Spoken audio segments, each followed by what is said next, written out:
You are salt of the earth, lights of the world.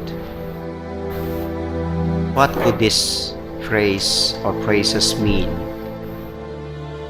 for Jesus and for us? First, we know the function of salt. It adds flavor to food.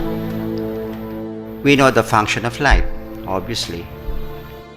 But if salt of the earth and light of the world are applied to a disciple, it means giving witness to life, giving witness to faith. That's all it can mean. When Jesus tells his disciples to be salt of the earth and light of the world, he must have in his mind the Pharisees, the scribes and the Pharisees, who are never salt of the earth and light of the world. We know that Jesus is so critical about the scribes and the Pharisees precisely for the reason that the scribes and the Pharisees have been entrusted with the responsibility to give witness to what they teach, to what they preach, but they fail. So Jesus tells his disciples, you should never be like them. You should be salt of the earth, light of the world. You have to make a difference. And how do you make the difference? First of all, by being identified with me. Because Jesus himself is salt of the earth, light of the world. Jesus himself gives us the example what it means to be salt of the earth and light of the world. And so Jesus tells his disciples that you can be salt of the earth and light of the world for as long as you are with me. Remember what Jesus said in one of the passages of John, telling, apart from me, you can do nothing.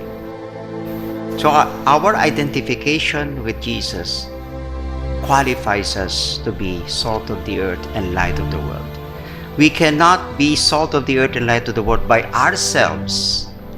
We can only be light, salt of the earth and light of the world for as long as we are intimate with Jesus.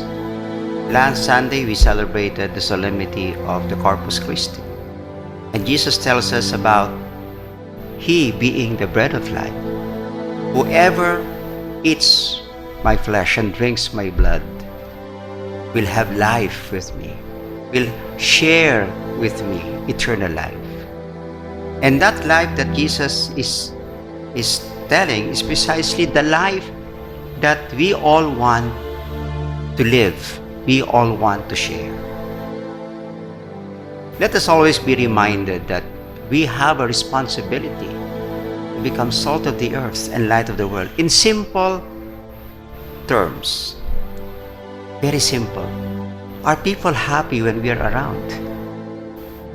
That is I believe, one of the indicators that we are salt of the earth and light of the world. When people are happy when we are around. If people are not happy when we are around, probably there must be something in us that makes people away. Perhaps we are not salt. I don't know what is the opposite of the salt. Obviously, we know the opposite of light. Probably we are bringing darkness instead of light. So that Jesus wants us to be constantly a reminder that whenever we are around, we do not just bring ourselves to the gathering. We bring Jesus with us. We reflect the presence of Jesus. Our words become encouraging words, animating words. Our presence make the assembly lively. Why? Because we are full of life. That is what it means to be salt of the earth and light of the world.